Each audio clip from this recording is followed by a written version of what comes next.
Ladies and gentlemen, may I proudly bring to you, this is Wwe Raw, and this is my WWE Raw review for the 24th of February 2014.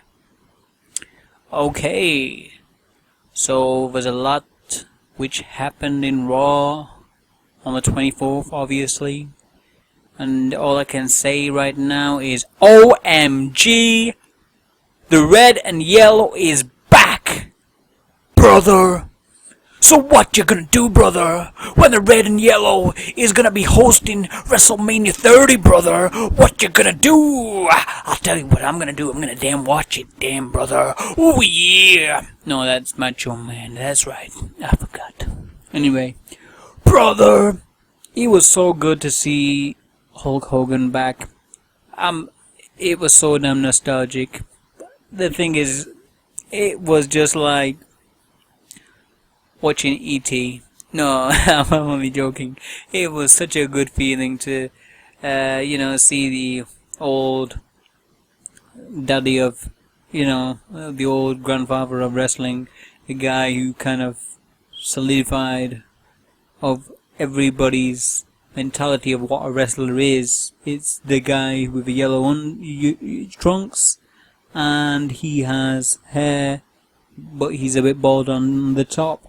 That epitomized wrestling, and he is the grandfather, I would say.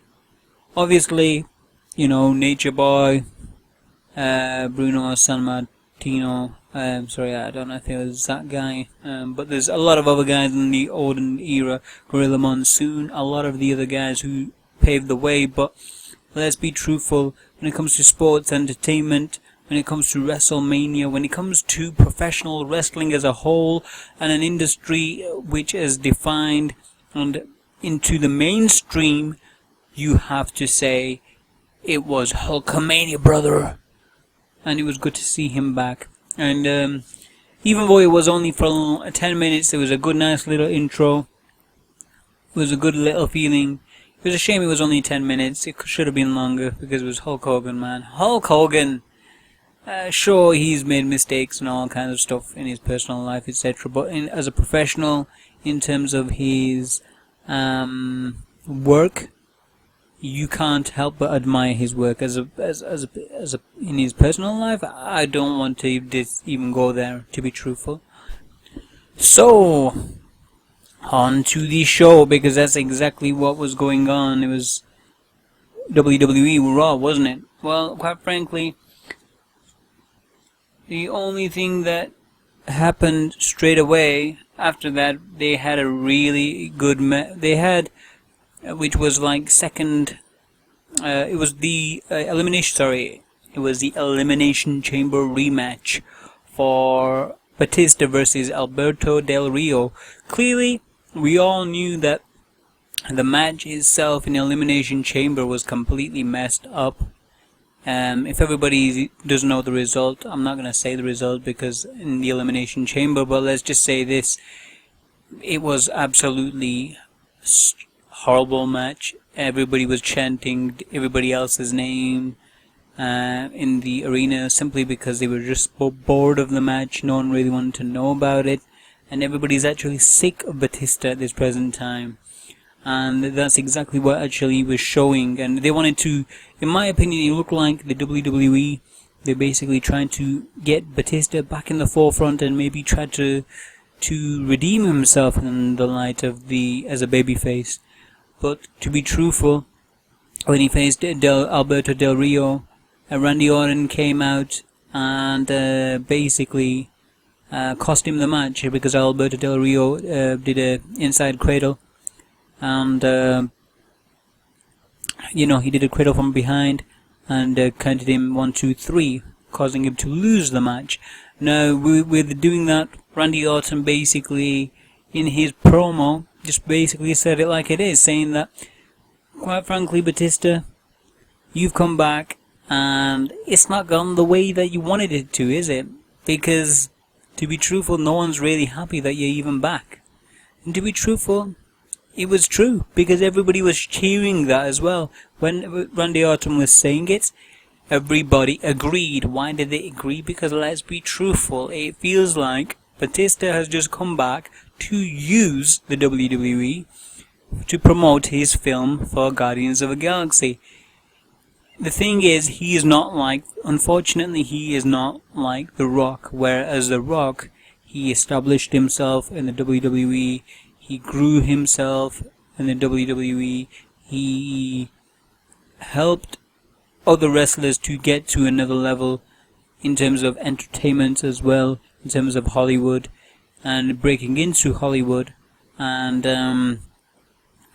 pushing it, and then afterwards, basically, yes, he went back into the WWE, and, sure, he was using the platform, but he was given a lot back when it came to the crowd, when it came to wrestling. He gave a lot, and he was always giving tenfold back when it was time to come back and deliver. He lost matches. He lost to John Cena. Say what you want, he lost to John Cena. He even got beat up by the Shield, and I remember when he got did that powerbomb, and when he got powerbombed by the Shield in the ring before the Royal Rumble, and quite frankly, he's a big Hollywood star. He is huge now, and he was willing to do a lot and go and compete and try to make stars out of basically like CM Punk and help guys grow into better. And he passed on the torch to John Cena.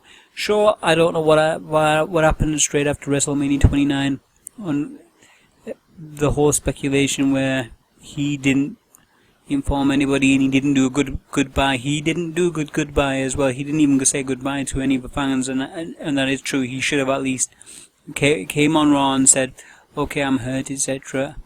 I gotta go. Goodbye, everybody. It was great doing these last two shows, and goodbye. But anyway, I'm digressing now. The point is, Batista, he basically never really solidified himself in the WWE. He never made a big name of himself in the WWE. When things were going wrong with the WWE, he didn't stand by them. He left. You can't but the bottom line is, you can't really criticize Batista too much, because he's just looking at an opportunity and he just took it. Simple as that. But the fact is that Dave Batista, when he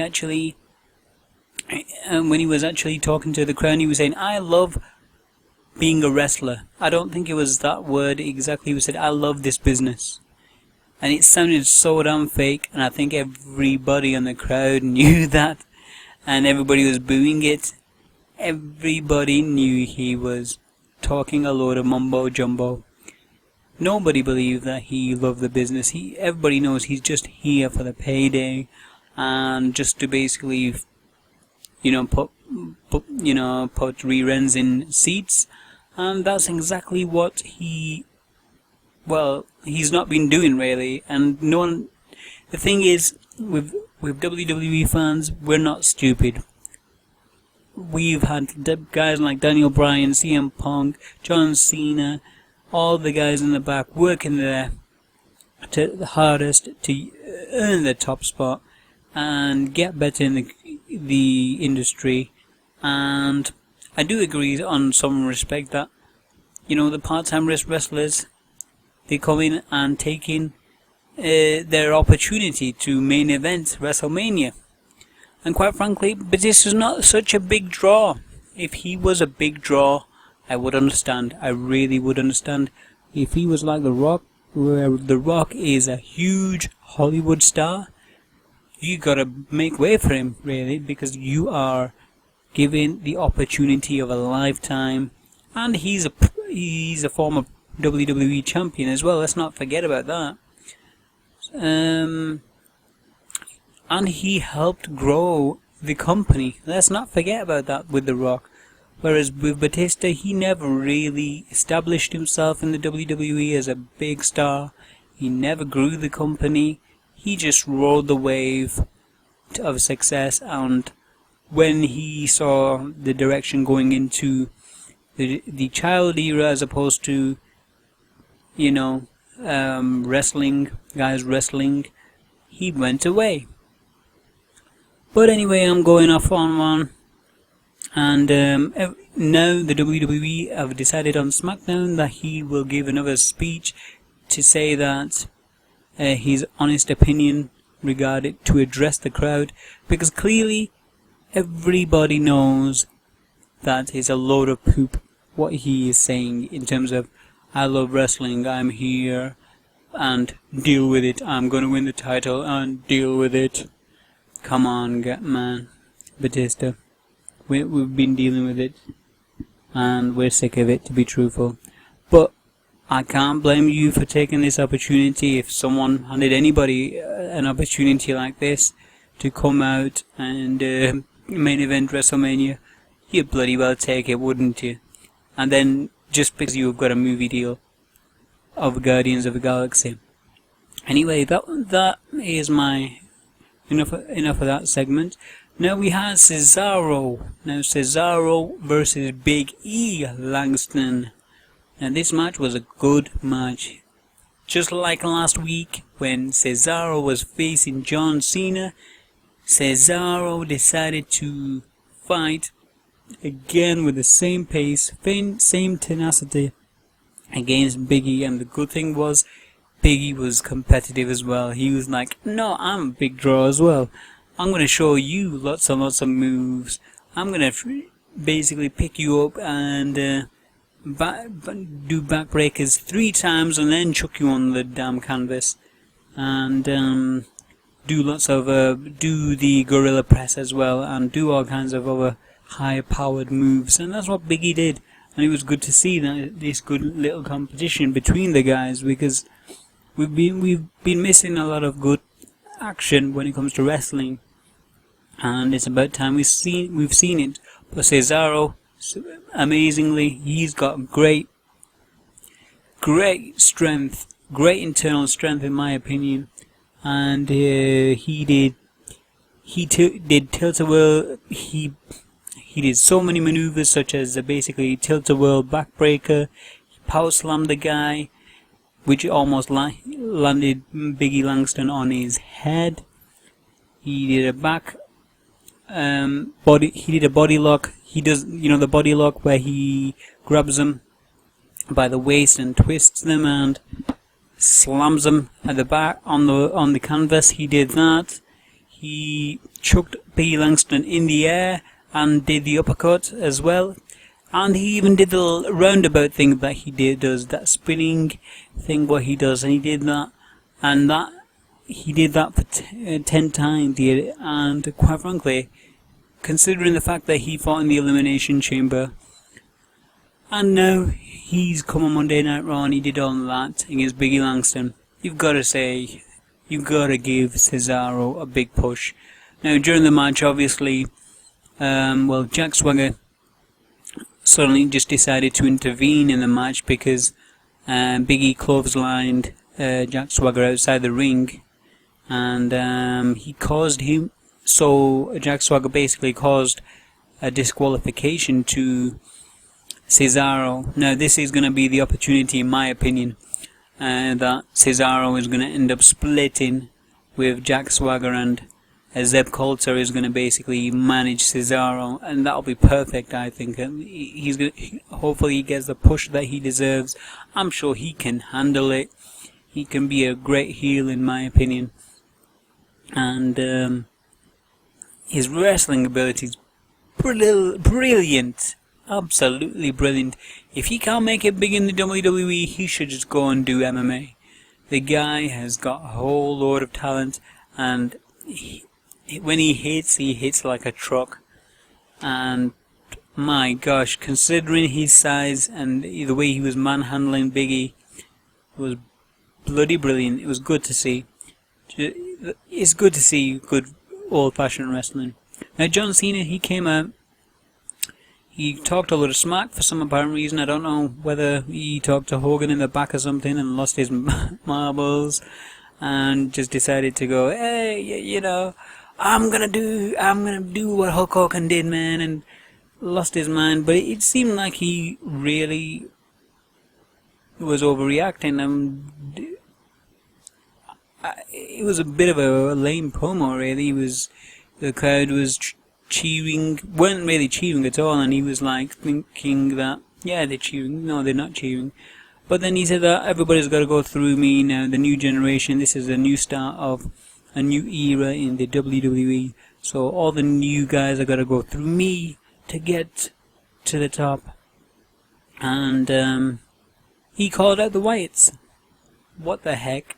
And the funny thing is, he called the Wyatts out and called Bray Wyatt out, and Bray Wyatt came out and basically he was just a one-sided, you know, beat up. But I have to say, when Bray Wyatt came out, I was surprised really, because normally people would crumble when it comes to promos against Cena, but he didn't crumble at all. Bray Wyatt, he still stayed in his crazy tongue mode and riddled John Cena, saying that you're out here to protect the kids, but you're a liar, you're not here to protect the kids, you're just here. Well, you're just here, really. That's all it was. And it was a very good promo from Wyatt's, Bray Wyatt, really. And then straight after, he got attacked, and he even said, oh, you want to come and fight me? Come on, any of you just come in and we'll beat you up. That's what John Cena said, and it was like, come on, man, there's 3 guys, you know, that just sounds so damn stupid and lame. This is not 1990. What is going on? I think he, you know, saw Hulk Hogan in the back, and he was thinking the same thing, man. He was thinking that I'm Hulk Hogan now. This is 1990, and I'll take 3 guys on, which clearly, you know, but we all know it's not real. I mean, it's scripted as such. So I think he was thinking, let's do that segment. That type of era, bring that era back again where he is Hulk Hogan. But he got beaten up and he hurt his leg. Who knows how really injured he really is, whether it is a part of the act. But apparently he has knee problems, and hopefully he isn't injured. Hopefully he isn't at all. We've got WrestleMania coming up. We need a good match with John Cena. No one knows who's going to fight John Cena. Honestly, I think the WWE have just gone crazy now. I really do. I don't think they have planned WrestleMania at all very, very well. And it shows. I think they've just focused completely on the WWE network, that they've literally forgot about WrestleMania. But then again, they can't afford to do that, because their main concern is the network itself. That's where all the income is going to be coming from.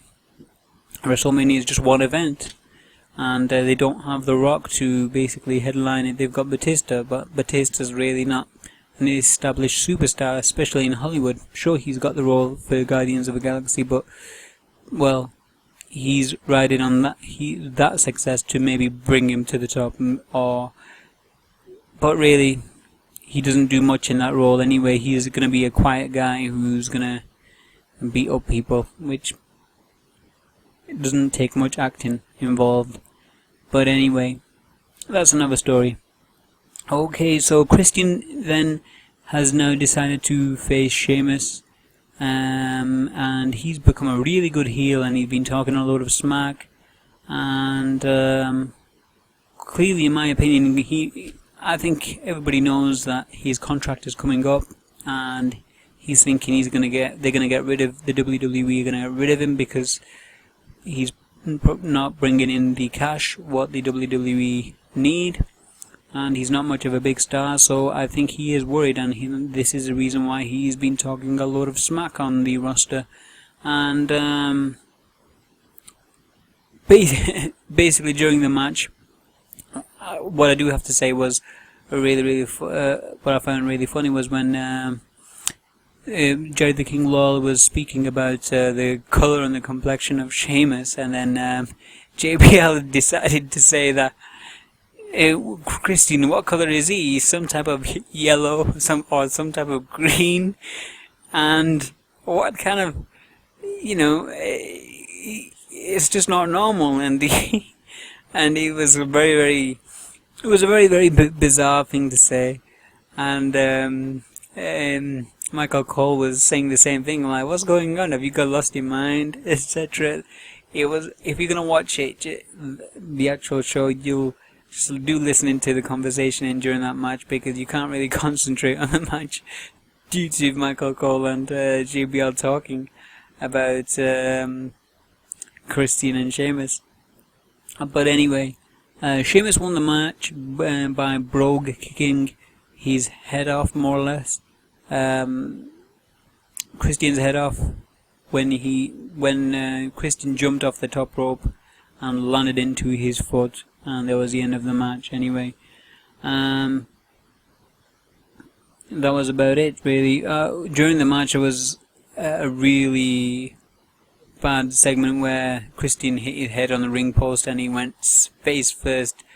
It felt like he went flat, face first, into the ring post.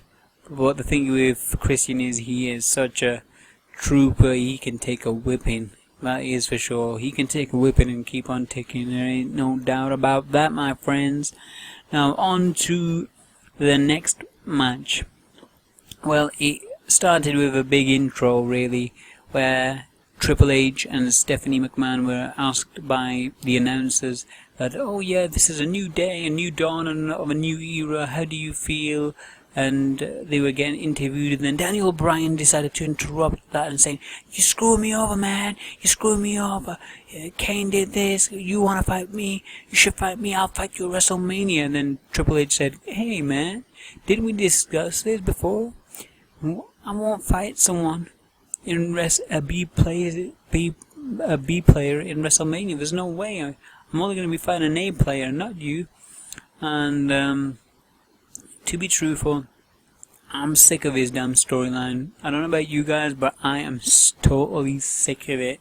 I think it would be a good segment to see Daniel Bryan versus Triple H, because I would love to see Daniel Bryan beat the hell out of Triple H. I'm sick of it now. I know it's a storyline, but it would be good to see. Elimination Chamber main event, that really made me annoyed, because quite frankly the end result was due to what's best for business, and I'm sick of it. I'm sick of the damn storyline. Can't we change the subject? No offense, have you heard of what the fans want to see? No, it doesn't seem like that, simply because there's no competition like during the Attitude Era, where it was with the WCW back in the day. Because, let's be honest, TNA Wrestling is not a competition when it comes to WWE. It's nowhere near any competition against WWE. So in that case, they don't care whether they do very good in the ratings or they do average, because as long as they're making money, that's all that matters. And in doing that, Daniel Bryan basically had a match with Kane. It was a long match where Kane took a whooping. It was good to see that. Daniel Bryan took a whooping, but he gave a whooping to Kane, and he won the match. He won the match by kneeing him in the face, and then in the end, then basically challenged Triple H again, saying that you're a coward, and I say that you're a coward. You're just hiding behind everybody, and really, you gotta listen to what the fans want, and do you want to see Triple H versus Daniel Bryan at WrestleMania? And everybody went, yes, yes, yes. And to be truthful, that's the match what I want to see. CM Punk versus Daniel Bryan. CM Punk versus Triple H. No, I don't want to see that. I don't care about it now. And that whole story is just gone out of the window, and who cares about that now? The bottom line I want to see is Daniel Bryan versus Triple H in WrestleMania. Hopefully, Daniel Bryan beats him and makes him work him so badly that Triple H decides to go, oh, I can't take this, because Daniel Bryan can keep on going, and he can take a whipping, but keep on going for ages. Anyway, and the next match was the New Age Outlaws versus the Usos. It was a rematch from the day before, but it wasn't for the title, and it lasted approximately about a couple of minutes, but it was good enough to see, because the New Age Outlaws, the DOGG, and the BAD, double crooked letter, decided to talk on the mic, and they said, age becomes well, no, they never said age becomes before beauty, but they said, hey, you gotta respect your elders, man, let me talk on the mic, what's a rush?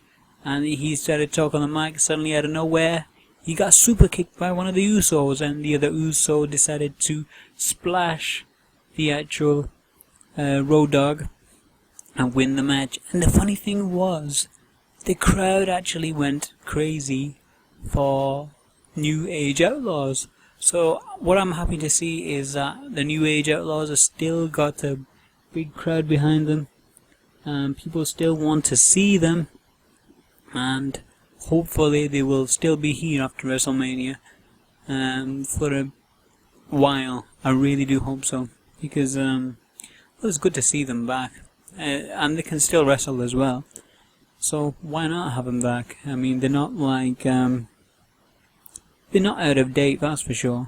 And especially the Road Dogg, he moves with the times, and he's very, very funny. Bring him, keep him on. He's really, they're an asset to the company, so just keep them, guys, man. It will be good to see them. And the next match we had was Roman Reigns versus Bray Wyatt. Now, this introduction to this match was basically the Shield in the back were talking, and they were still quizzing Dean Ambrose on where was he during the match. Where did he go? Did he go to get a burger in the stands in the Elimination Chamber when he was fighting for Bray Wyatt? Is that what happened? He went to buy a burger. Did he go and take a leak, but ended up taking a number 2 instead? What was the real deal? Why was he not there? And this was what was eating the Shield alive.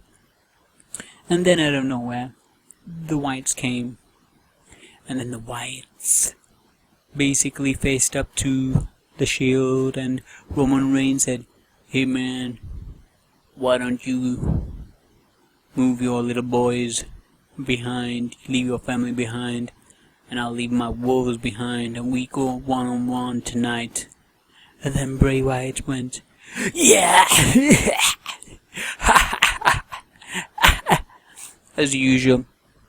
That's all he ever does, but it's good. And so Bray Wyatt and Roman Reigns decided to fight, and I have to say, I thought it was going to be an interesting match, and it was so damn boring. It really was. I was expecting a good back and forth, but it was just like, it reminded me of the Iron Man match during Bret versus Shawn Michaels. Hey, if people like that match, good on you. I didn't like that. I thought that was so damn boring. I really did. It just seemed very, very boring. But I just found that match particularly really boring. And until the rest of the Wyatt family came down. And then Seth Rollins. My gosh, that guy is such a damn great high flyer. He came out of nowhere and did like a swanton bomb over the top rope onto the other Wyatts, and he did it in such style and fashion that he landed perfectly on top of the target. It was like he was a dart and just landed right in the dartboard. It was like, whoa, dude, we've not seen this from you. Where have you been, my friend? My gosh. And then Roman Reigns went, you know what? He started to basically go, yeah, come on, Seth. And then they all started to fight each other, and but Roman Reigns was still in the match against Bray Wyatt, and Dean Ambrose decided to come down, and he started to beat on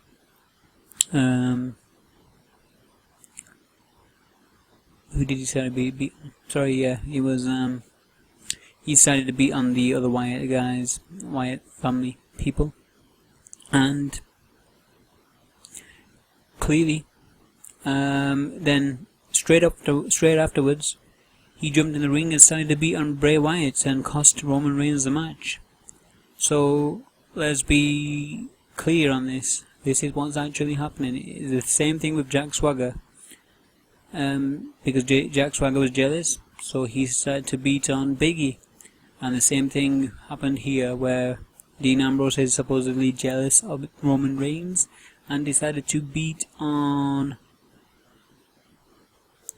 Bray Wyatt and cost him the match. Now, I think that the bit is, everybody is going to be thinking, are the Shield finished, or is it, are they still together? Well, let's be truthful, we've got quite a few more weeks till WrestleMania.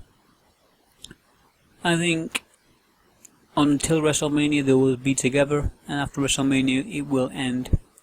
I think it will be perfect for them guys, really. I think Seth Rollins and Roman Reigns can be a great tag team. Not Roman Reigns, sorry. Seth Rollins and Dean Ambrose can be a good tag team, and Roman Reigns can break out as a solo star and go for the WWE World Heavyweight Championship. I would have ideally would have liked it to happen. I would have liked the Shield to go against The Undertaker, and Roman Reigns would have been facing The Undertaker in WrestleMania.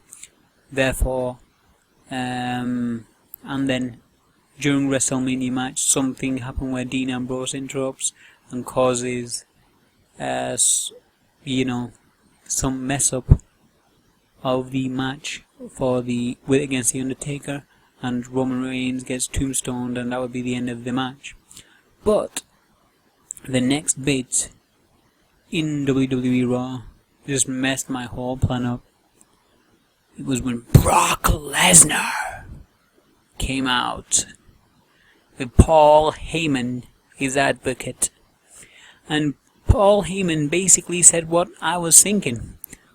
Was basically Brock Lesnar was offered a match against the WWE World Heavyweight Champion after Royal Rumble. That was clearly what Stephanie McMahon said, that Brock Lesnar would be facing the winner of the World Heavyweight Championship match at Royal Rumble.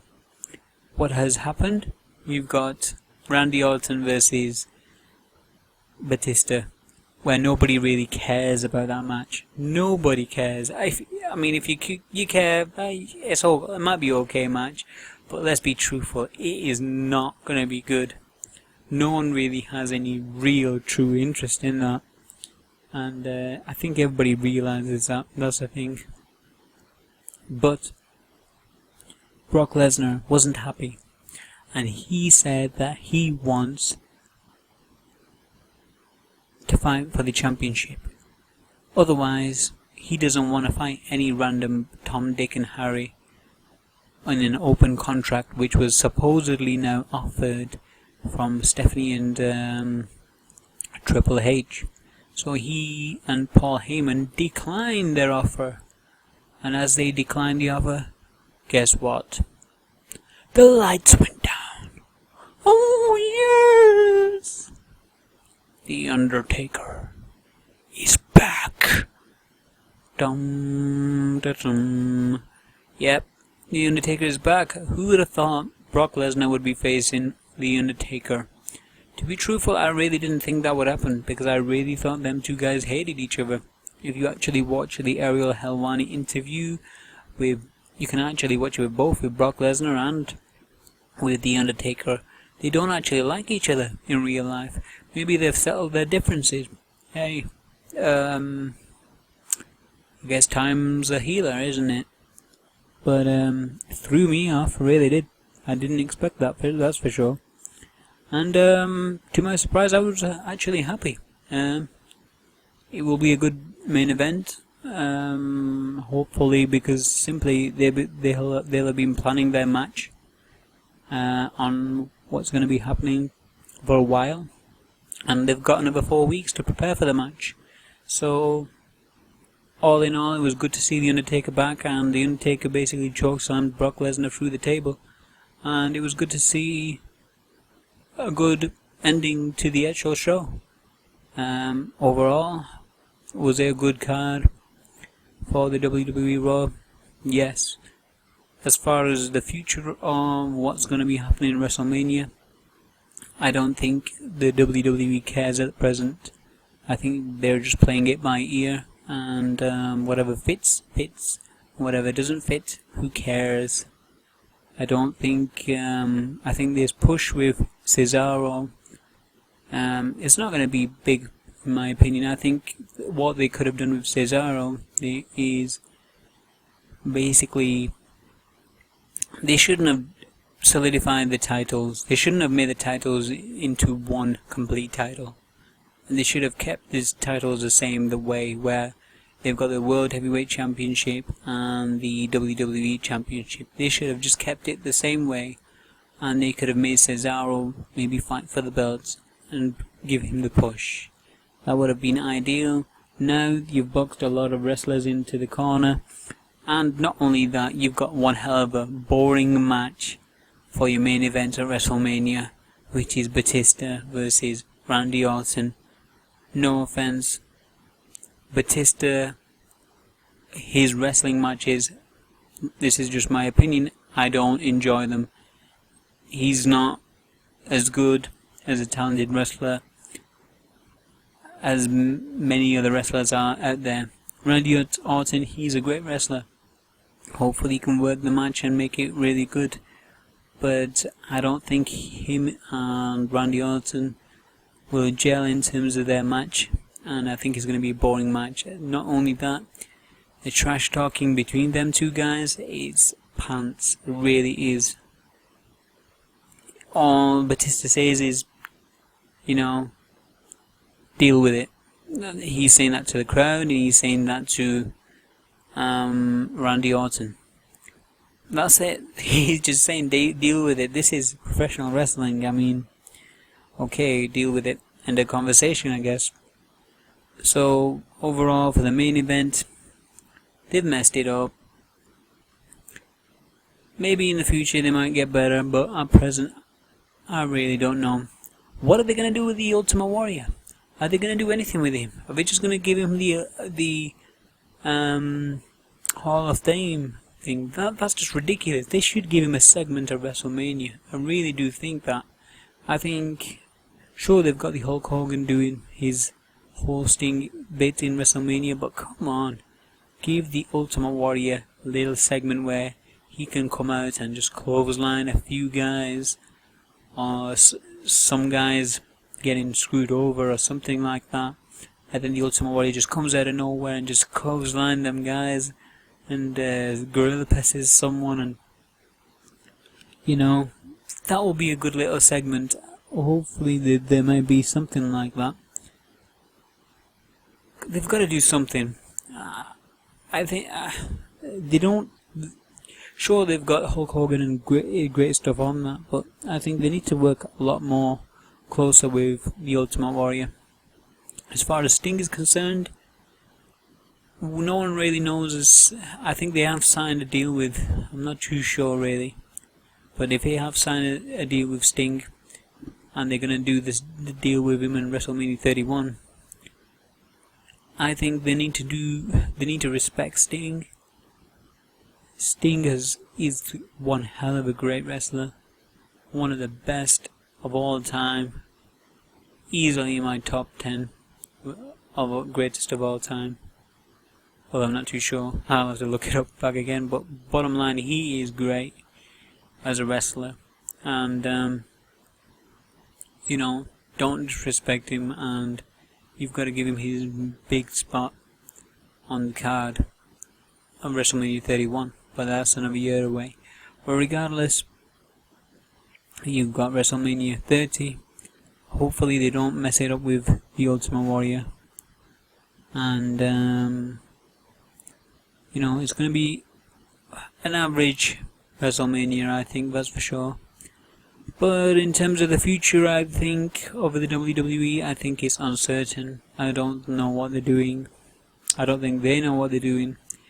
And they've just completely focused on the WWE network. And all the best to them, I say. All the best. Because, you know, they're taking a big risk.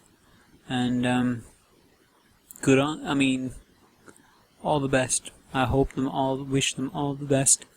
And hopefully they get better, and hopefully they work very, very well, and good luck to them. And that's it from me.